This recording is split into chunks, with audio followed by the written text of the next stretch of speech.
en realidad todos podemos tener una idea innovadora. Todos somos un foco de innovación, todos tenemos ideas que siempre están presentes en nuestra cabeza, siempre podemos llevar a cabo algunas ideas, se materializan, otras no, ¿verdad? Muchos de nosotros tenemos la inquietud de hacer algo tecnológico, alguna innovación médica, algún nuevo medicamento, una nueva máquina que hace un proceso más sencillo, más fácil, más barato. Todo eso es innovación. No pensemos que la innovación únicamente es la nueva aplicación o el nuevo gadget. Pensemos que la innovación incluye también los procesos. A veces en nuestro simple proceso de hacer algo nuevo, algo innovador, ahí está la magia de nuestro producto o de nuestro servicio. Eso lo tenemos que tener muy bien identificado. Ahora, ¿qué es un negocio innovador? Porque nosotros podemos tener muchas ideas y esas ideas pueden ser muy buenas, pero si por ello no nos pagan lo que nosotros buscamos, no nos pagan por lo que nosotros estamos haciendo, pues hasta ahí sigue siendo una idea. No es un negocio todavía. El negocio se convierte en el momento que nosotros empezamos a cobrar a partir de esa nueva idea, a partir de ese desarrollo, ese nuevo concepto o ese nuevo proceso que hicimos. ¿Qué es lo que va a diferenciar a un negocio de una idea simplemente? Bueno, este producto tiene que estar no disponible en el mercado, es decir, que no existe en el mercado, y si ya existe, bueno, que tenga una innovación bastante considerable para que sea considerado como tal, ¿no? Que tenga una tecnología nueva y desarrollada por el emprendedor. ¿Qué quiere decir una tecnología nueva? No me refiero a que sea una actualización de un sistema operativo o que sea un nuevo sistema operativo. Como ya se los comenté, puede ser a partir de un proceso nuevo, ¿no? A partir de una tecnología que ustedes desarrollen, que conocen como propia y que a partir de ese momento la van a establecer en un cierto sector empresarial. Que incorpore nuevas aplicaciones o uso de tecnologías existentes, como ya lo hemos estado diciendo, ¿no? Que tenga algo que se le agregue una mejora a un producto que ya esté, o muchas otras tantas aplicaciones que ustedes le puedan dar a ese producto o servicio que ya existe. Y sobre todo, el más importante yo diría, que pueda abarcar nuevos nichos de mercado. Si ustedes desean competir con grandes marcas que ya están establecidos en el mercado, pues obviamente va a ser muy complicado el hacer eso. Sin embargo, es algo que debemos de tener muy presente en todo la plática que vamos a tener. Y de hecho, con base en esto yo les diría, o yo les hablaría de 3 empresas que me gustaría que al final ustedes me digan en qué se parecen y por qué están en las circunstancias que están actualmente. La primera, Nokia. La segunda, BlackBerry. Y la tercera, Nextel. ¿Qué tuvieron en común estas 3 empresas al principio? ¿Qué tuvieron en común en su desarrollo como empresa? ¿Y qué tienen en común en la actualidad estas 3 empresas? Las 3 son de tecnología, las 3 son de telefonía. ¿Y qué pasó con ellas? ¿Por qué están en las circunstancias que hoy se encuentran estas 3 empresas si las 3 tenían estas cosas? Cumplían con estas características. Eran innovadoras, fueron con nueva tecnología en el mercado, atacaron un nuevo nicho de mercado. Pero ¿qué pasó en el camino? Bueno, vamos a ir analizándolo poco a poco. Ahora bien, directamente en el tema, que es el capital semilla, hay que diferenciarlo muy bien. El capital semilla es aquel recurso inicial con el que nosotros vamos a empezar nuestra empresa, nuestro negocio, nuestra idea. Este capital semilla no necesariamente tiene que ser una cantidad muy grande. Esta cantidad de dinero, sea la que sea, generalmente nosotros no la tenemos, por eso es capital semilla, sino sería nuestro propio capital. Y este capital, por lo general, lo pone siempre una tercera persona, como papá, mamá, hermanos, tíos, abuelos, amigos, en fin. Ese capital inicial siempre se produce de esa forma, ¿no? ¿Cuál es el objetivo de este capital inicial? Pues cosas muy básicas, ¿no? Como a lo mejor registrar la patente de lo que estamos desarrollando, constituir la empresa, que son cosas muy básicas, poder arrancar, tener un pequeño espacio para poder trabajar, quizá necesitamos una computadora nueva para el proceso que estamos haciendo y no lo tenemos, para eso nos puede servir, para rentar un local, para rentar algún espacio, oficina, que nosotros destinemos para poder trabajar.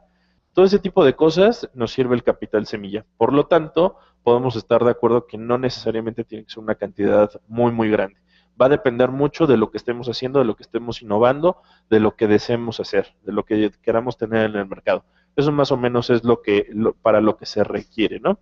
Por ejemplo, para el estudio de mercado es una etapa muy buena, ¿no? Para saber poder invertir en un estudio de mercado o que nosotros mismos podamos desarrollar un estudio de mercado con estos pocos recursos que podemos encontrar, ¿no?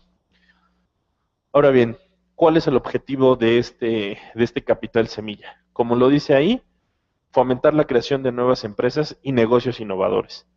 Una empresa no necesariamente es innovadora y un negocio no necesariamente se puede convertir en una empresa. Entonces, son conceptos distintos, sin embargo, ese es el objetivo. Uno, crear empresas en dado caso que el negocio lo requiera. A veces es difícil competir contra empresas cuando nosotros queremos ser proveedores como personas físicas con actividad empresarial. Y a veces es necesario formular una empresa, constituir una empresa y salir al mercado. Les pongo un ejemplo práctico. Hay una empresa que se dedica a la distribución de aceros en general. Aceros al carbón, aceros grado médico, grado alimenticio, cobres, bronces, etc., ¿no? Son todo este tipo, sobre todo para la industria, para el mantenimiento industrial.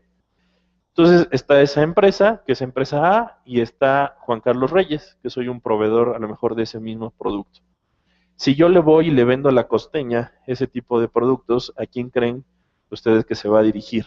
¿A la empresa SADCB o a Juan Carlos Reyes?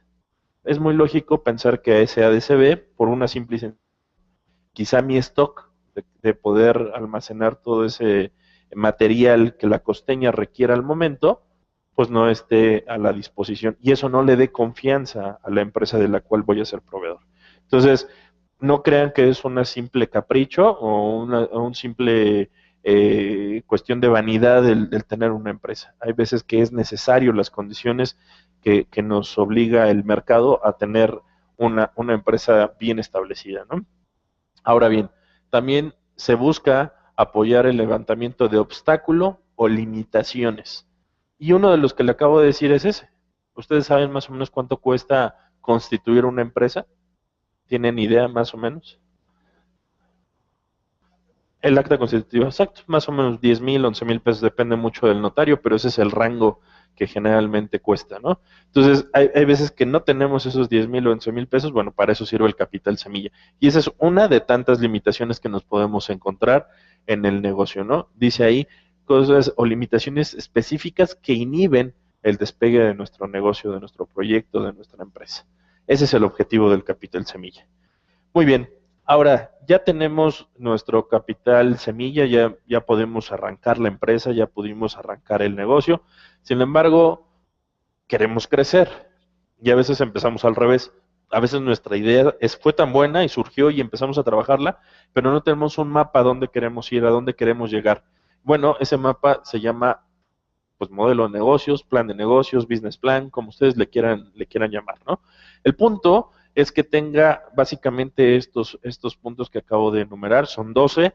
Ustedes van a encontrar mucha literatura al respecto y podrán decir que existe a lo mejor más puntos que pueden salir o hay algunos puntos que sobran aquí. En general, pues digo, tampoco es algo tan religioso esto. Creo que el business plan se debe adaptar de acuerdo a las necesidades de cada negocio, de cada empresa. En términos generales, nosotros creemos que esto es lo que debe de tener un plan de negocios por una simple y sencilla razón. Es en lo que nosotros como inversionistas nos fijamos para evaluar una empresa, sea que esté constituida o sea que sea nueva, totalmente nueva, cosa que nosotros, les repito, no analizamos, pero en dado caso sería lo que veríamos. Análisis estratégico. ¿Qué es lo que voy a hacer? ¿Qué quiero con mi empresa? ¿A dónde quiero llegar? ¿Vale la pena hacer este negocio? ¿No vale la pena hacer este negocio? En el análisis estratégico yo siempre pongo un ejemplo muy sencillo. El barril de petróleo, vamos a hablar en números redondos, hoy nos cuesta a lo mejor $200, un barril de petróleo. Pero para que sea negocio, esos $200, ¿cuánto nos tiene que costar extraer del subsuelo ese petróleo? Pues por lo menos para que sea negocio, a lo mejor quizá $100, ¿no? O $150 y tengamos un margen de ganancia. Ahora, con las reformas y todo este relajo que se traen de sacar el petróleo de más abajo y que nos va a costar, pues ya no era negocio para el gobierno, porque si costaba $200 sacar el petróleo o vender el petróleo, nos costaba $200 sacarlo, entonces ya no había ninguna ganancia, ya no existía ninguna ganancia. Eso se refiere al análisis estratégico. ¿Cuánto nos va a costar sacar ese petróleo del subsuelo y poderlo vender? Si nos cuesta lo mismo, ni siquiera perdamos el tiempo. Así sea tan innovador el negocio, tan innovadora la idea. Si no es negocio, por ahí no va el asunto. ¿Qué mercado objetivo buscamos? Muchas de las veces pensamos en ideas muy innovadoras o muy buenas, pero no detectamos al mercado claramente al cual vamos dirigidos. Si nosotros no pensamos claramente en ese mercado, nuestra idea genial se puede ir a la basura. ¿Por qué? Porque no tenemos consumidores. Y ustedes saben que si no hay un consumidor, pues no va a haber quien pague nuestro negocio, nuestro producto, y por tanto no se hace en el negocio. Competencia. Casi todos los emprendedores tenemos el riesgo o cometemos el error de creer que nuestro producto o servicio no va a tener competencia. Eso es mentira. Todos los productos y servicios, todos, absolutamente todos, tienen competencia, aunque sea nuevo. De manera directa o indirecta, tienen competencia. Jamás subestimen a su competencia. Así sea un proveedor como persona física, jamás lo subestimen. Siempre va a ser un competidor que a largo plazo, mediano plazo, se puede convertir en alguien que supere las expectativas que ustedes tenían y se coma el mercado que ustedes tienen. Entonces, siempre piensen en su competencia. ¿Qué riesgos van a afrontar? El punto número 4. Riesgos para poder presentar el producto, riesgos si se les echa a perder el producto, riesgo es cuando a lo mejor tienen una prohibición por parte del gobierno para producir o extraer o comercializar ciertas cosas, ¿no? Entonces, todos esos riesgos debemos estar muy atentos. Sobre todo cuando hay reformas, sea de la que sea, siempre tenemos que ver cómo ataca eso a mi negocio. Ahora cambió el IVA, ahora cambió el ICR, ahora ya hay un nuevo impuesto. Bueno, ¿eso cómo va a afectar o cómo va a mermar mi utilidad? 5. Aspectos normativos y regulatorios. Eso es fundamental. Donde pongan ustedes su negocio, donde pongan su idea innovadora, si no saben qué marco regulatorio hay, eso nos puede traer una serie de pesadillas en el andar de poder abrir una empresa, ¿no? Siempre el marco regulatorio va a ser fundamental para poder determinar si siquiera podemos abrir una empresa o no. Hay veces que ya tenemos todo listo y resulta que a la mera hora no podemos empezar a operar porque no tenemos los permisos suficientes o porque al gobierno municipal se le ocurrió sacar otra licencia que no cumplimos con ello porque nuestras normas no lo tienen o no lo cumplen, ¿no? Entonces, siempre fíjense en eso, en la ubicación de dónde van a poner su negocio, que dependa mucho de esto. Si resulta que en el DF es muy complicado hacerlo, bueno, ¿por qué no probamos la zona metropolitana, que es el Estado de México? Y la legislación a lo mejor es diferente. Ahora, no nos concentremos únicamente en la Ciudad de México. Y la Ciudad de México me refiero incluida su zona metropolitana, ¿no? Gran parte del Estado de México. ¿Por qué no probamos otras ciudades que a lo mejor están creciendo? Querétaro es un estado que está teniendo mucho dinamismo, mucho crecimiento, mucha inversión. ¿Por qué no probamos ahí? Puebla es otro caso, ¿no? Son estados que a lo mejor están muy cerca de nuestro lugar de residencia, pero que a lo mejor pueden cambiar totalmente el concepto. No nos vayamos también con la clásica idea de Monterrey y Guadalajara, ¿no? Porque pues se convierte en lo mismo de la Ciudad de México, tienen los mismos problemas que nosotros y a lo mejor ya hay más competencia. Busquemos otros nichos de mercado y siempre veamos ese punto 5 como algo indispensable para saber dónde nos vamos a instalar. Punto 6, valorizar las patentes o las regalías.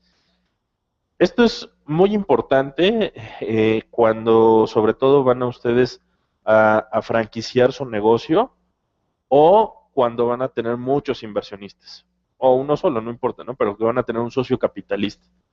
¿Por qué lo digo? Porque esas patentes a largo plazo a veces valen más que la misma empresa.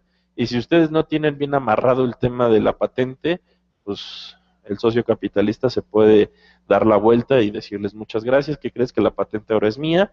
Y bueno, pues ya no te debo nada, ¿no? Yo doy por concluido mi negocio y hasta aquí se acabó. Entonces piensen mucho en eso, inviértenle a eso, no crean que es algo que se puede dejar para mañana.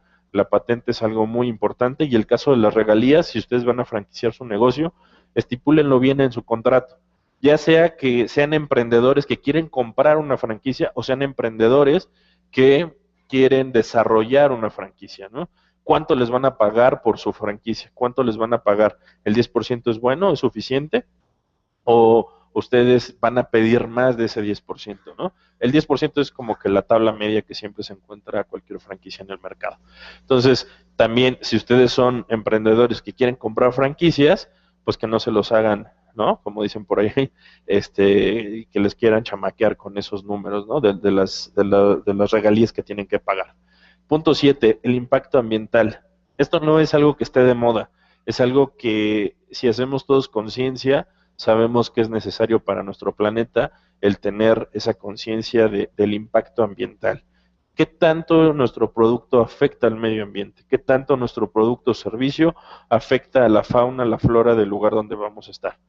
¿Usamos químicos? ¿Tenemos los procedimientos adecuados para tirar esos desperdicios? Todo eso es muy importante. Uno, los inversionistas cada vez más, pues no es esa historia clásica que las películas nos cuentan, en donde el empresario quiere ganar a como de lugar. Eso es mentira.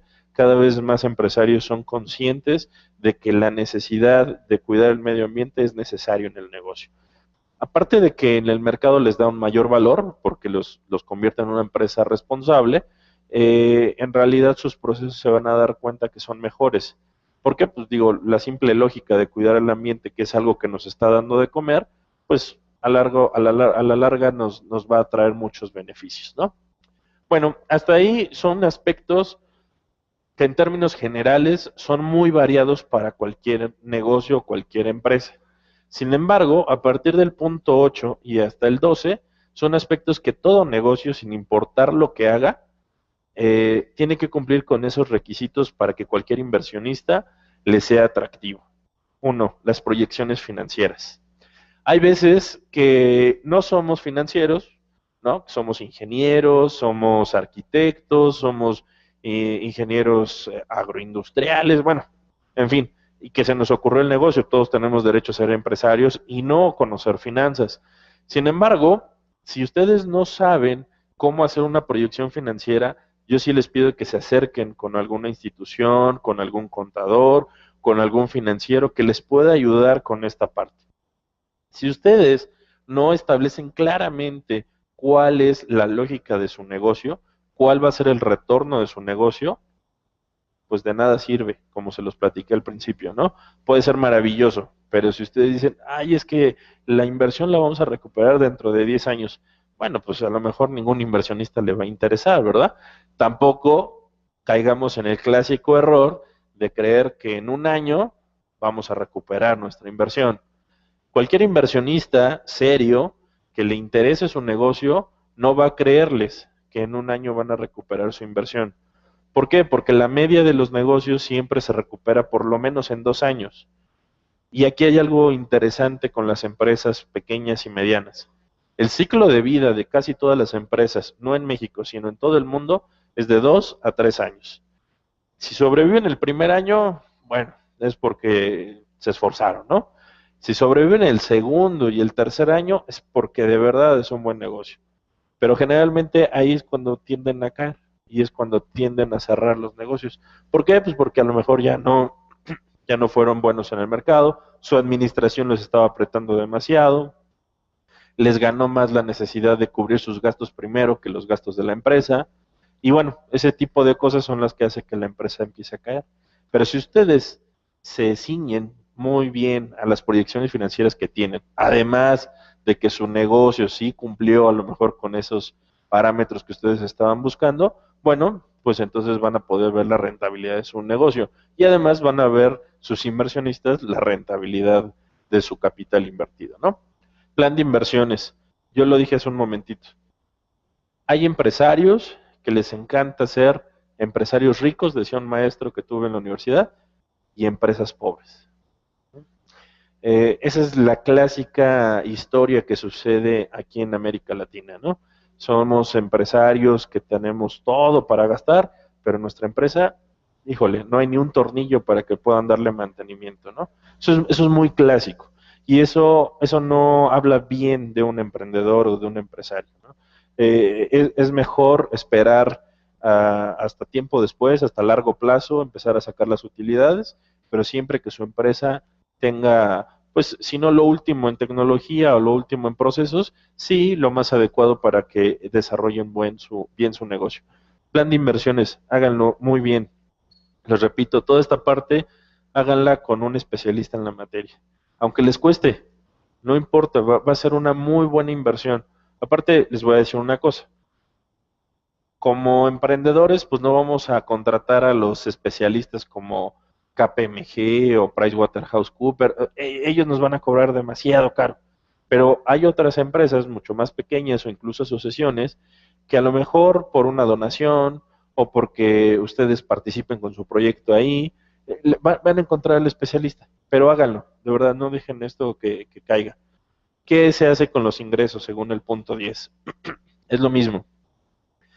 Las empresas japonesas, y esto a lo mejor está muy trillado, ustedes como emprendedores a lo mejor lo van a escuchar muchas veces, pero las empresas japonesas llegan al extremo, creo que también se van del otro lado, pero tardan a veces hasta 40 años en poder empezar a retirar utilidades.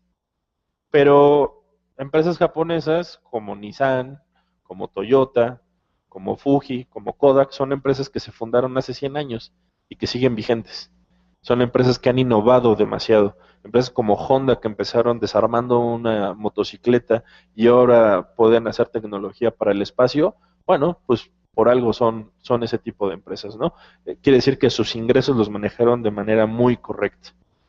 Si ustedes, su negocio ya empezó a crecer y tienen un área especial para contabilidad, generalmente ese puesto se lo damos a quien más confianza le tenemos, ¿no? Como decía el comercial. Y se lo damos porque obviamente es nuestro dinero. Pero a veces, desgraciadamente, esa persona que más confianza le tenemos no necesariamente hace la mejor administración. Precisamente por eso, porque nos tiene confianza. Y ustedes saben que en cualquier relación donde hay confianza, lo que empieza a suceder es, pues empiezan a tener ciertas permisiones, ¿no? Y dice, ay, bueno, es mi primo, ¿no? Es mi hermano, yo creo que no va a decir nada si le agarro 100 pesos, ¿no? Es mi papá, ¿no? No creo que va a decir algo si le agarro 100 pesos. Es mi hijo, ¿no? Es mi sobrino. Entonces, generalmente es mejor que contraten a una persona que sea ajena por dos razones. Las dos partes involucradas lo van a ver con más responsabilidad. Es decir, ustedes como dueños y la otra persona como un empleado. Es mucho mejor que ese tipo de puestos los asignen a una persona que no es de su confianza. Así él protege su trabajo y ustedes saben que su dinero está mejor protegido. Pero bueno, eso nos estamos yendo un poquito más lejos. El tema es dentro del plan de negocios, ¿no? Cómo estructuren sus ingresos, que sepan qué es lo que les va por dónde les va a llegar el dinero. Y la 11 que está de la mano, ¿no? Cómo van a gastar ese dinero, cómo les van a distribuir esos ingresos que ya están teniendo, cómo los van a empezar a gastar. Es muy diferente gastar a invertir, ¿no? Si ustedes necesitan un equipo de cómputo nuevo, por muy nuevo que sea, por muy innovador, a lo mejor otra persona dice, ay, pero no tienes la necesidad de ese equipo, o sea, ese cuesta 18,000 pesos, no inventes. Bueno, ustedes son los dueños del negocio y si usted sabe que esos 18,000 pesos les va a durar a lo mejor 2 o 3 años, pues inviértanlo y no inviertan en 5,000 pesos en un equipo que a lo mejor al año pues ya no les va a servir. Eso sí se convierte en un gasto. El 12 es el punto, yo creo que de los más importantes, porque un inversionista que a lo mejor le dedica un plan de negocios 10 minutos para analizarlo, se va a ir por el punto número 12. ¿Qué quiere decir? El valor actual neto y la tasa interna de retorno. Si nosotros presentamos esos números de manera muy atractiva, no diciendo mentiras, sino diciendo la verdad, pues ahí puede ser un buen punto a nuestro favor, ¿no?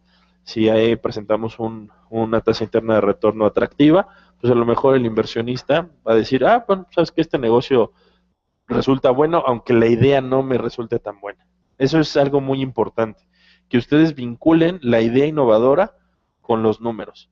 Si ustedes solo presentan su idea innovadora, pero su negocio no es tan bueno, no va a tener peso. Si el negocio es muy bueno y la idea no es tan buena, créanme que te va a tener mucho más peso, ¿no? La administración que ustedes generen, eso va a hacer que se pueda hacer. Ahora bien, ¿quién ofrece este capital y en qué momento nos ofrecen este capital? Bueno, aquí hay una tablita en donde nos menciona el tipo de institución que aporta el capital, el tipo de capital que es y los años de que está funcionando la empresa, ¿no? Entonces, bueno, las incubadoras y los ángeles inversionistas, lo que platicamos del capital semilla, están generalmente al inicio de nosotros, ¿no? Cuando estamos apenas para empezar el primer año de operación o incluso antes de poder iniciar esa operación como tal. Ahí se le llama capital semilla. Hay una página que ustedes seguramente conocen si son emprendedores, que se llama precisamente así, Ángeles Inversionistas. Ahí ustedes por una cuota de aproximadamente 1,500 pesos suben su proyecto y algún inversionista mexicano de alguna otra parte del mundo le puede interesar su proyecto, ¿no? Y bueno, ahí ha habido muchos casos de éxito, es una página confiable. También como emprendedores a veces nos llevamos muchos problemas en cuanto a la veracidad de quién se acerca para ofrecernos nuestro dinero y podemos pensar que es un fraude, ¿no? Esa página es confiable, es un modelo de negocios ya conocido, ¿no? Bueno, ahí se pueden acercar y pueden encontrar algún tipo de financiamiento. Después viene el capital de riesgo, el venture capital, y es cuando ya la empresa tiene a lo mejor su primer año de operación, su segundo año, quizá hasta 5 años, ¿no? Que no es una empresa muy sólida todavía, pero que ya está facturando constantemente, que ya tiene más pedidos, que está creciendo, pero a lo mejor todavía no es la gran empresa, ¿no? Entonces ahí la conocemos como una startup o como una empresa con desarrollo temprano, ¿no? Es una empresa que alcanza los 5 años de madurez. Bueno, pues ya estamos hablando que es una empresa que duró los primeros 3, que es lo más complicado. Y bueno, después viene el private equity, que es directamente a lo que nosotros nos dedicamos, que es invertir en empresas que ya tienen un track record bastante bueno, que ya tienen un historial sólido, confiable, que ya tienen pues clientes muy potenciales y las inversiones ahí, bueno, pues ya se convierten en inversiones por lo menos de 20 millones, 50 millones de pesos para arriba, ¿no? Que son inversiones importantes que a lo mejor un banco no se atreve a hacer porque no hay garantías, porque no hay lo suficiente fuente de repago como lo buscan los bancos, ¿no? Las instituciones de capital privado lo que le apostamos es al riesgo directamente, ¿no? Nos interesa que la garantía sea el mismo negocio. Bueno, vamos a hablar precisamente de ese capital de riesgo. ¿De qué nos sirve el capital de riesgo? Hay veces que hablar de este tipo de temas creemos que pues es algo inalcanzable para nosotros porque no somos una empresa pues que pueda acceder a esos fondos de capital privado. Sin embargo, la realidad es que las cosas han estado empezando a cambiar. Hace 10 años no había fondos de capital privado para emprendedores. Hoy ya hay fondos de capital privado para emprendedores, por lo menos hay 13 en México, 13 fondos de capital privado distintos, no todos ellos mexicanos, sin embargo tienen residencia aquí en México. Si ustedes entran a la página de la MEXCAP, que es la Asociación Mexicana de Capital Privado, pues ahí van a encontrar estos fondos de capital. ¿Y de qué nos sirve que existan estos fondos de capital privado? Para ustedes como emprendedores o empresarios, de mucho. ¿Por qué? Porque es una fuente más de financiamiento. Si su idea es muy innovadora, si su idea es muy atractiva, créanme que puede ser una fuente de financiamiento a las clásicas y tradicionales que no nos hacen caso. Llámese los bancos. Los bancos, si ustedes van con su idea, hace muchos años dejaron de financiar proyectos de empresas. Bueno, para eso no sirve. ¿Y de qué le sirve al país el hecho de que empresas como estas inviertan en negocios como los de ustedes? Bueno, pues actúa como un acelerador de crecimiento y generación de empleos, sirve también como un estimulante para el crecimiento de las empresas, nos sirve para desarrollar mejores ideas, le genera mayor inversión, impulsa la investigación y desarrollo en el país. Muchos de estos fondos no solamente invierten en las empresas, sino también invierten cuando el negocio está en colaboración con una universidad o con un instituto tecnológico de desarrollo. Muchas de las productos farmacéuticos que el Politécnico, perdón, ha implementado, pues ha tenido inversión de estos. Dime, hay un, bueno, sí, sí, sí.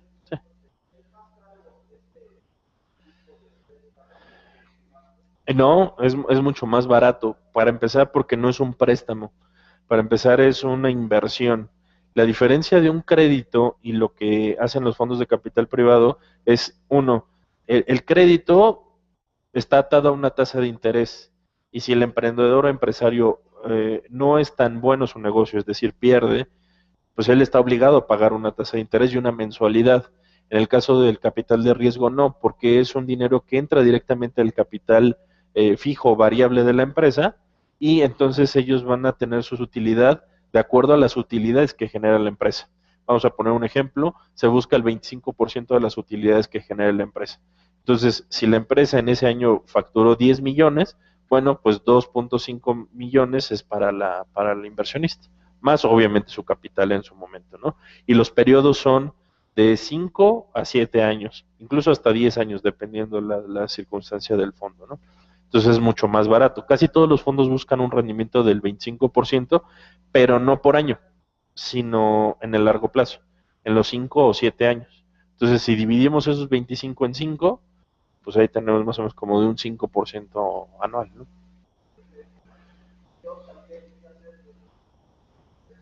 No, primero vas a tener que compartir. Durante el tiempo que estén esos socios, van a compartir la sociedad. Por eso ese 25 es dueño el fondo, ¿no? Hay veces que te compran a lo mejor el 80% y tú nada más te quedas con el 20%. La diferencia es que cuando salen, ellos te dan preferencia para recomprar esas acciones. Entonces, difícilmente se pierde el control de la empresa. Ahora, depende de las circunstancias de cada fondo. Hay fondos que les gusta participar de manera directa en la administración de la empresa y hay fondos que lo que menos les interesa es meterse en la administración, ¿no? Y te dejan la libertad de que ustedes lo sigan administrando. Ese es el proceso clásico de... Nosotros, por ejemplo, los fondos que representamos, no nos gusta meternos en la administración. Eh, y no nos gusta porque los fondos que traemos son de Estados Unidos. Entonces, el inversionista de Estados Unidos como que le tiene un poco de temor al tema de sindicatos y procesos administrativos con el gobierno. Entonces, por eso no les gusta meterse. Pero fondos mexicanos obviamente están directamente en la administración. Hay nuevos productos de tipo de fondos de capital privado que se están desarrollando en México, como es un vehículo de inversión que se llama SECADE. No sé si ustedes han escuchado hablar de él. Es un certificado de capital de desarrollo. A lo mejor del que sí han escuchado hablar son de las fibras. Son fideicomisos de infraestructura y bienes raíces. Esas fibras y SECADES les permite a las AFORES, por ejemplo, tener una parte de su dinero, poderlo invertir en proyectos o en empresas innovadoras que puedan dar un buen margen de rendimiento. La CONSAR no ha permitido que inviertan más del 13% por seguridad de todos los empleados, ¿no? Todas las personas que tienen su dinero ahí. Pero bueno, cada vez más en México existe la posibilidad de que fondos de capital privado inviertan en empresas nuevas o en empresas que por lo menos no cotizan en la bolsa de valores, ¿no? Les repito, no, en primer lugar no es préstamo, por lo tanto no estás obligado a devolver ese dinero. Sin embargo, eso no significa que te lo puedes gastar en lo que quieres, porque te van a estar auditando constantemente para ver que los recursos se hayan empleado correctamente. Entonces, se llama capital de riesgo porque todos corremos el riesgo. Solo tú como emprendedor sabes que a lo mejor el proyecto es bueno y a mí me convenciste como inversionista. Pero si a la larga el negocio fracasa, pues yo creí en tu palabra. Y finalmente mi riesgo es que tu negocio haya fracasado, ¿no? Y por lo tanto, entonces, pues yo no te puedo exigir la devolución del capital, porque sabíamos que existía la posibilidad de que tu negocio no fuera un éxito, ¿no? Entonces no hay una garantía como tal, ¿no?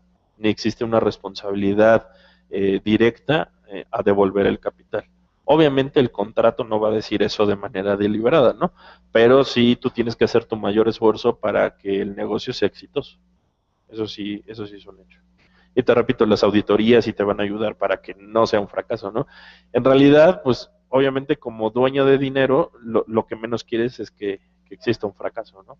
Al contrario, quieres que sea más rentable. Y entre más rentable sea, pues obviamente te conviene, porque en vez de facturar 100 millones, a lo mejor facturas 500. Entonces ahora no me va a tocar el 25 de 100, sino de 500. Entonces eso es lo que buscan, hacer empresas rentables y mucho más agresivas a la parte de salir al mercado, ¿no? Entonces, bueno, eso es lo que se gana, ¿no? Al que entren estas empresas de capital privado a nuestros negocios. Ahora, ¿cómo impacta estas empresas? Mucho va de la mano con lo que tú estabas comentando, ¿no? ¿Cómo nos ayudan estos fondos de capital privado a nosotros como empresa? Bueno, pues en primer lugar nos dan una institucionalización, ¿no? La empresa es más institucional, tiene un gobierno corporativo, es decir, si la empresa era familiar y papá era el director y los hijos se dedicaban a las ventas y la mamá se dedicaba a la administración, bueno, pues ahora nos hacen que sí, a lo mejor tenga esa misma estructura, pero cada quien va a tener una responsabilidad, un equipo, se van a tener que hacer juntas de consejo, ya el papá no va a poder hacer lo que quiera, la mamá si se enoja con el papá, pues ya no hubo junta, ¿no? O si los hijos, híjole, de repente decidieron un fin de semana, pues no hacer nada, pues ya se fue a la goma la empresa. No, todo eso es lo que sucede, ¿no? Que muchas empresas que están en transición generacional, también, ¿no? El papá ya le va a dejar a los hijos, pero si el papá no está, la empresa se hace un desorden. Bueno, al entrar inversionistas nuevos, pues hace que ese gobierno corporativo esté bien establecido, que se acceda a más financiamiento, ya no directamente del capital de riesgo, ahora sí de los bancos, porque tener líneas bancarias también es bueno, líneas de crédito, ¿no? Que se definan las estrategias, que se consolide la empresa, que sea más transparente la empresa. ¿Y cuál es el objetivo final? Pues obviamente que aumente su valor. Generalmente los fondos de capital privado, el objetivo principal que tienen es que al final, en su salida, las empresas puedan cotizar en la bolsa de valores. Si esto no sucede por el tamaño todavía, bueno, se le vende a lo mejor a otros accionistas, pero el objetivo principal es que puedan salir al mercado de valores, es decir, que esa participación siga siendo pública y es la fuente de, de, de dinero más barata que puede haber, ¿no? Porque ustedes solamente van a pagar un rendimiento, un dividendo de la empresa, ¿no? Y no, pues, un crédito o una tasa de interés, ¿no? Entonces, de eso nos sirve el que estos fondos entren. Ahora, ¿en qué se fijan los fondos de capital privado? Ustedes piensen como empresarios, como emprendedores, no piensen como personas físicas. ¿En dónde invertirían su dinero si fueran inversionistas? Bueno, este es más o menos el modelo de cómo los fondos de capital han estado invirtiendo en los últimos años. El tema de aeronáutica se sigue llevando el primer lugar. El año pasado fue lo mismo. En Querétaro, como les platiqué hace un rato, está creciendo mucho esta industria. Ya hacemos un avión completo aquí en México. No se arma, pero sí ya tiene todos los componentes. Y cada vez más seguimos siendo líderes en ese tema, ¿no? El tema de la hospitalidad. ¿Qué entienden ustedes por hospitalidad? Turismo, exactamente, ¿no? El turismo. El turismo seguimos siendo también muy atractivos en el mercado, entonces el tema de hoteles, de renta de coches, renta de servicios turísticos sigue siendo muy bueno. El otro es el automotriz, igual que el aeronáutico, pues Puebla, Aguascalientes, el mismo Bajío en general, en su conjunto, pues sigue siendo muy atractivo para las armadoras, ¿no? Ahora, yo no les estoy diciendo con esto que pongan un hotel, que pongan una fábrica de coches o que hagan aviones. No, quizá no tenemos todavía el capital para hacer eso. Pero ¿qué pasa si ustedes hacen a lo mejor los respaldos de los aviones? ¿O qué pasa si ustedes hacen los retrovisores de los coches? ¿O qué pasa si hacen las mesas o las camas que necesitan los hoteles que se están construyendo? Esto nos dice mucho, esta tabla nos dice mucho. A lo mejor cualquiera podría decir, bueno, pero pues yo no voy a invertir en infraestructura o en aeronáutica. Sí, pero sí pueden ser proveedores de esas grandes empresas. Y eso es lo que quiero que ahorita analicen. Que los negocios que ustedes puedan tener se fijen en estos conceptos, que se fijen en estos sectores que pues muchas industrias están analizando, que los fondos de capital privado están poniendo su interés. A lo mejor ahorita le trabajan a Bombardier, ¿no? Pero el día de mañana le pueden trabajar a Airbus o a Boeing o a, no sé, a alguna otra empresa armadora de aviones, ¿no? Y su producto pues se comercializa de otra forma. A lo mejor su asiento se convierte en un asiento muy innovador para la industria aeronáutica. Y no solamente civil, sino también militar. En fin, o sea, la innovación está siempre ahí a la mano. A veces nosotros nos cerramos las puertas y no queremos ver qué es lo que podemos hacer. Pero todo ese tipo de cosas lo podemos hacer, ¿no?